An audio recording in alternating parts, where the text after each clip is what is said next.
Hello दोस्तों, नमस्कार। मैं अंकित पाल, आप सभी का स्वागत है अंकित एकेडमी 2.0 में। दोस्तों, आज मैं आप सभी को बताने वाला हूं सीटेट में बार बार एग्जाम में आने वाला अधिगम अधिक्षमता विकार से संबंधित यहाँ पे बहुत सारे क्वेश्चंस होते हैं, बनते हैं, जो हर एक एग्जाम में आते हैं, जो मोस्टली बच्चों को नहीं पता होता, वहाँ पे गलत कर बैठते हैं। आज हम इस अधिगम अधिक्षमता के बारे में बताने वाले हैं। यहाँ पे अधिगम अधिक्षमता और विकार क्या है, यहाँ पे कौन कौन से विकार होते हैं। इसके साथ साथ में दोस्तों, यहाँ पे अगर आप चैनल पे नए हैं तो चैनल को सब्सक्राइब कर लें, बेल आइकन को प्रेस कर दें, ताकि आप सभी को सीटेट के अनदर वीडियोज आपको देखने को मिले, आप सभी तक नोटिफिकेशन पहुंच सके। वीडियो को लाइक करके शेयर भी कर देना दोस्तों। चलिए यहाँ पे देखते हैं। पहले सीटेट अधिगम अधिक्षमता विकार, ये हर एक एग्जाम में आता है, हर बार जो है सीटेट में यहाँ पे इससे क्वेश्चन आते हैं। आप इनको ध्यान से सुनिएगा, किस कौन कौन से विकार होते हैं और वो किससे रिलेटेड विकार होता है।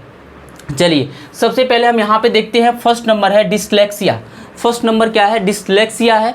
और डिसलेक्सिया दोस्तों, यहाँ पे ये डिसलेक्सिया जो होता है ये पढ़ने संबंधी विकार होता है। पढ़ने संबंधी विकार होता है दोस्तों। यहाँ पे ये पढ़ने संबंधी, अगर किसी के अंदर कोई विकार है, पढ़ने से मतलब उनको कोई प्रॉब्लम्स हो रही है, किसी भी बच्चे को अगर पढ़ने में कोई प्रॉब्लम्स हो रही है तो वहाँ पे उसे कौन सा विकार है? उसे डिसलेक्सिया जो है वहाँ पे विकार है। अब दूसरा नंबर यहाँ पे हम देखते हैं। दूसरा नंबर है डिस्ग्राफिया है।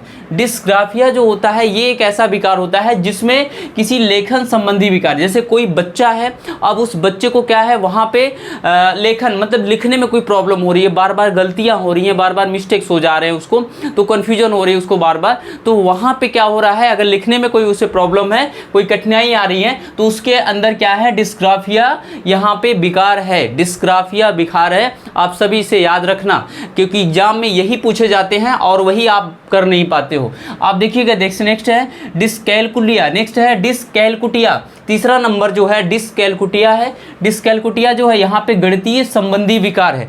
गणितीय संबंधी विकार है। जैसे कोई बच्चा है, मान लीजिए वो मेंटलिटी का मान कैसा भी हो, वो बच्चा कोई है और वहाँ पे क्या है, उसको मैथ के क्वेश्चंस दे दिया जाए, कैलकुलेशन करने के लिए दे दिया जाए, एडिशन, सब्ट्रैक्शन, मल्टीप्लिकेशन या डिवीजन कुछ भी दे दिया जाए उसे सॉल्व करने के लिए, तो वहाँ पे अगर वो कर नहीं पाता है, अगर उसे सॉल्व करने में कोई प्रॉब्लम्स आ रही है, अगर उसे कैलकुलेशन करने में कोई कन्फ्यूजन हो रही है या उसे नहीं आ रहा है, तो वहाँ पे अगर ऐसी कोई वहाँ पे उसे कठिनाई हो रही है तो उसको गणितीय संबंधी विकार है। उसे क्या है? गणितीय संबंधी विकार है। और गणितीय संबंधी विकार को हम किस नाम से जानते हैं? उसके अंदर कौन सा यहाँ पे है? डिस्कैलकुटिया।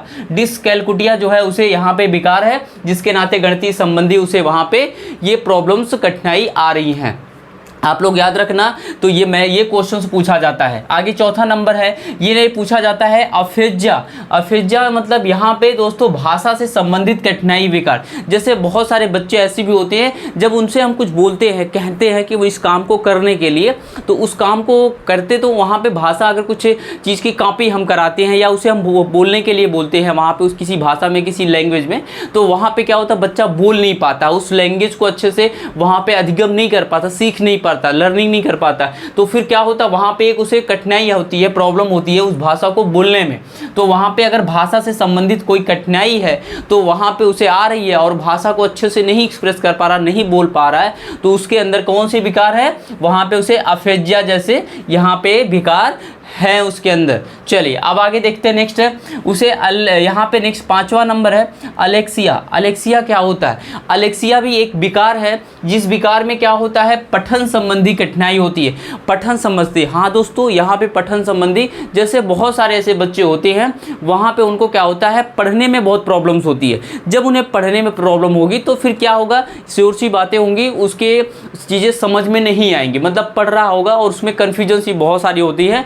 और जब किसी बच्चे के अंदर ढेर सारी कन्फ्यूजन्स होने लगती है और उसे समझ में चीज़ें नहीं आती है, यानी पढ़ने में उसे प्रॉब्लम्स होती है, कठिनाई होती है, तो उसे हम बोलते हैं अलेक्सिया, जिसे बोलते हैं पठन संबंधी यहाँ पे कठिनाई। तो अलेक्सिया हमारा एक विकार है। चलिए अब छठवां नंबर आपका है अप्रेक्सिया। बताते हैं अप्रेक्सिया क्या होता है। अप्रेक्सिया जो होता है यहाँ पे ये गामक कौशल संबंधी कठिनाई है। गामक कौशल संबंधी कठिनाई है। गामक कौशल संबंधित कठिनाई है मतलब यहाँ पे किसी चीज़ को सीखने में, कोई भी जैसे गामक कोई भी कौशल हम सीख रहे हैं, कोई भी चीज़ें लर्न कर रहे हैं, वहाँ पे क्या हो रहा है, ये जो है चीज़ें सीख नहीं पाते, लर्न नहीं कर पाते, उतनी जल्दी से नहीं कर पाते, कठिनाई होती है उसमें, तो उसे बोलते हैं गामक कौशल संबंधी कठिनाई। मतलब उसके अंदर कोई एक्टिविटी अपने आप में सीख ही नहीं पाता, कोई कौशल ही नहीं सीख पाता है, लर्न ही नहीं कर पाता, या उसके अंदर नहीं होती है वहाँ पे, तो इसे हम क्या बोलते हैं, अप्रेक्सिया बोलते हैं, इसे हम अप्रेक्सिया बोलते हैं। इतनी सारी चीज़ें क्लियर हुई। अब चलते हैं 7वां नंबर है डिस्थीमिया। डिस्थीमिया क्या है दोस्तों, डिस्थीमिया भी एक यहाँ पे हमारा ये अधिगम क्षमता विकार है, और जिसको बोलते हैं यहाँ पे तनाव वाली स्थिति। अधिगम मतलब यहाँ पे अगर किसी को डिस्थीमिया हुआ है, डिस्थीमिया जैसे विकार हुआ है, तो मतलब वो कोई भी बच्चा है तो उसको तनाव में है, बहुत ज़्यादा किसी चीज़ के स्ट्रेस है उसके पास, चाहे वो पढ़ने का हो, लिखने का हो, किसी काम को करने का हो, या उसे कोई बात लगी गई, चुभ गई हो, तो अगर वैसे उसके अंदर में मनोदशा उसकी ऐसी है, तो वहाँ पे क्या है, अपने आप में बहुत तनाव वाली स्थिति जब होती है, उसको हम बोलते हैं, उस विकार को हम क्या बोलते हैं, डिस्थीमिया बोलते हैं। कोई भी पर्सन या कोई भी बच्चा किसी तनाव से ग्रसित है किसी बात को लेकर के, तो वहाँ पे उसे हम क्या बोलेंगे, डिस्थीमिया बोलेंगे, जो आपका ये 7वां नंबर था। दोस्तों सबसे लास्ट नंबर है, सबसे मोस्ट इंपॉर्टेंट है, यहाँ पे आप देखिएगा। नेक्स्ट है डिस्मोर्फिया। डिस्मोर्फिया जो होता है 8वां नंबर होता है, और यहाँ पे ये इसमें क्या होता है, इसमें भ्रम वाली स्थिति होती है, यानी इस विकार में जो हमारा डिस्मोर्फिया है, ध्यान से फिर से, डिस्मोर्फिया, इसमें भ्रम वाली स्थिति होती है। भ्रम वाली स्थिति का मतलब उसके अंदर वो भ्रमित हो जाता है। जैसे किसी चौराहे पे आप आप चले जाओ और आपको पता ना हो कि इस चौराहे के बाद इधर हमें जाना है, मतलब हमें ये नहीं पता, हमें जैसे किसी रूट पे जाना है, लेकिन हमें ये नहीं पता कि ये चौराहे से कौन सा रोड जो होगा वो हमारे दिशा को की तरफ लेके जाएगा जिधर हम जाना चाहते हैं। तो वहाँ पर भ्रामक एक स्थिति हो जाती है कि हमें समझ नहीं आता है कि चारों तरफ ये रोड है, अब हमें जाना किधर है ये नहीं पता होता है।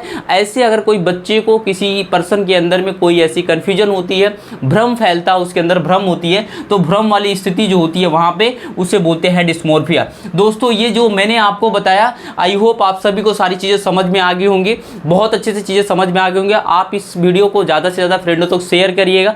चैनल को सब्सक्राइब नहीं किया तो चैनल को सब्सक्राइब करके बेल आइकन जरूर प्रेस कर देना, और आप सभी को ऐसी वीडियो सीटेट का मिलता रहेगा इस चैनल पे।